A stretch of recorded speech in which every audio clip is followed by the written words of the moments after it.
নারায়ণগঞ্জে হেফাজতে ইসলামের কমিটি গঠন নিয়ে বিরোধ প্রকট আকার রূপ নিতে শুরু করেছে। জেলা পর্যায়ের হাতাহাতির পর এবার সাবেক একজন প্রচার সম্পাদককে মারধরের অভিযোগ নিয়ে হেফাজতের ভিতরে বিরাজ করছে চরম অস্থিরতা। সবশেষ বৈষম্য বিরোধী ছাত্র আন্দোলন শহরে মানববন্ধন করেছে। এরই মধ্যে হেফাজতে ইসলামের মহানগর কমিটির সাবেক প্রচার সম্পাদক জাহিদ হাসানের ওপর হামলার ঘটনায় মহানগরের সভাপতি মাওলানা ফেরদৌসকে প্রধান আসামি করে 24 জনের বিরুদ্ধে মামলা দায়ের করা হয়েছে। এছাড়াও মামলায় ফেরদৌসের সহযোগী মীর আহমদুল্লাহ, মুফতি হারুনুর রশিদ, কামাল উদ্দিন দায়েমি সহ 9 জনের নাম ও অজ্ঞাত 25 জনকে বিবাদী করা হয়েছে।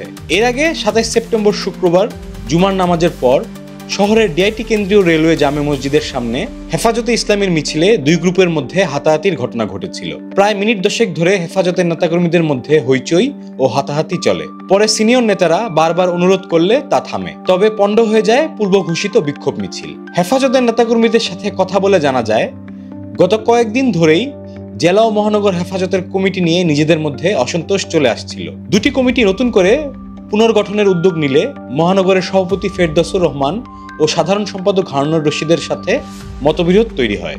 এ নিয়ে কয়েকদিন ধরেই শহরে পাল্টাপাল্টি সভা ও বিক্ষোভ মিছিল হয়েছে। বিগত দিনে আলীর টেকে সমাবেশে এই ফেরদৌসকে ছোট ভাই হিসেবে মন্তব্য করেছিলেন শামীম ওসমান। ঈদগাহে একাধিক অনুষ্ঠানেও শামীম ওসমানকে অতিথি করে নিয়ে যান তিনি। এছাড়া 18 জুলাই সশস্ত্র তাণ্ডবে শামীম ওসমানের শ্যালক তানবীর আহমেদ টিটু গুলি ছুড়েছিলেন, তাকেও অতিথি করেছিলেন ফেরদৌস। এছাড়া ওসমানদের কথায় আইভীর বিরুদ্ধে সমাবেশ করে হাত পা ভেঙে শীতলক্ষায় ফেলে হত্যার হুমকি দিয়েছিলেন ফেরদৌস ও দায়েমি। সংশ্লিষ্টরা বলছেন তারা ওসমানদের সঙ্গে থেকে তাদের ভাষাতেই কথা বলতেন। বিরোধী দলের রাজনীতি করলেও গত আলীরটেক ইউনিয়ন পরিষদের নির্বাচনে নৌকা প্রতীক পাওয়া জাকির হোসেনের পক্ষে কাজ করেন ফেরদৌসুর রহমান। হেফাজতে ইসলামের নেতাকর্মীদের নিয়ে জাকির হোসেনের নৌকার পক্ষে শোডাউন করেন এবং নির্বাচনী কাজ করেন। এদিকে গত 30 সেপ্টেম্বর রাতে আনুমানিক 8টার দিকে শহীদ মিনারে জাহিদের উপর 10 থেকে 12 জনের একদল যুবক হামলা করে অকথ্য ভাষায় গালাগালি করে তাকে কিল ঘুষি মারতে মারতে সামনের সড়কে নিয়ে যায়। এক পর্যায়ে তিনি নিজেকে রক্ষা করতে একটি বেসরকারি হাসপাতালে অবস্থান নেন। এই ব্যাপারে জাহিদ বলেন, তারা বলছিল আমাকে মেরে আমার লাশ শীতলক্ষা নদীতে ভাসিয়ে দেবে।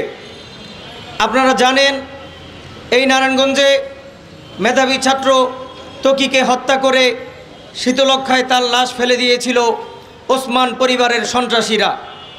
আপনারা জানেন 7 খুন করে শীতলক্ষায় লাশ ফেলে দিয়েছিল সেই ওসমান পরিবারের সন্ত্রাসীরা।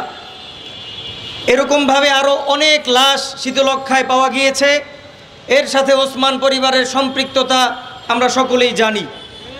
আর সেই ওসমান পরিবারের বিশেষ করে শামীম ওসমানের 5 আটা দালাল, শামীম ওসমানের 5 আটা কুকুর এই মাওলানা ফেরদৌস, সে এবং তার গুন্ডা বাহিনী চেয়েছিল গতকাল আমাকে হত্যা করে আমার লাশ শীতলক্ষায় ভাসিয়ে দেওয়ার অপচেষ্টা তারা করেছিল। ছাত্র ফেডারেশনের জেলা সভাপতি ফারহানা মুনা বলেন, সন্ধ্যার পর থেকে যে নারায়ণগঞ্জের চাষারা শহীদ মিনারের রাস্তায় একটি মানুষ হাঁটার জায়গা করতে পারে না, গাড়ি যাবার জায়গা করতে পারে না, ঠিক এমন একটি জনাকীর্ণ জায়গায় আমাদের ভাইয়ের উপর কিভাবে এই অতর্কিত হামলা ঘটে সেটাই আজকে বিস্ময়ের জায়গা।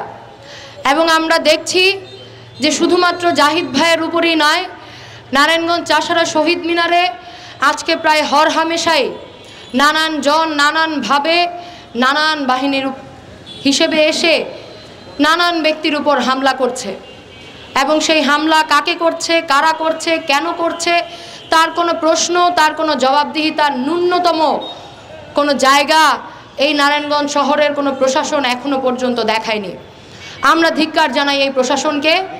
যেই ধিক্কার জানানোর সর্বোচ্চ কারণ হচ্ছে যে একটা শহরের মধ্যে কিভাবে এই ধরনের মব চলে এবং সেই মবের ফলাফলে কিভাবে নিরপরাধ মানুষকে হামলার শিকার হতে হয় তার জলজ্যান্ত প্রমাণ হচ্ছে আজকে আমাদের জাহিদ ভাই, যিনি আমাদের এই পুরো বৈষম্য বিরোধী ছাত্র আন্দোলনের, এই পুরো ফ্যাসিবাদ বিরোধী আন্দোলনের অন্যতম সংগঠকের দায়িত্ব পালন করেছেন।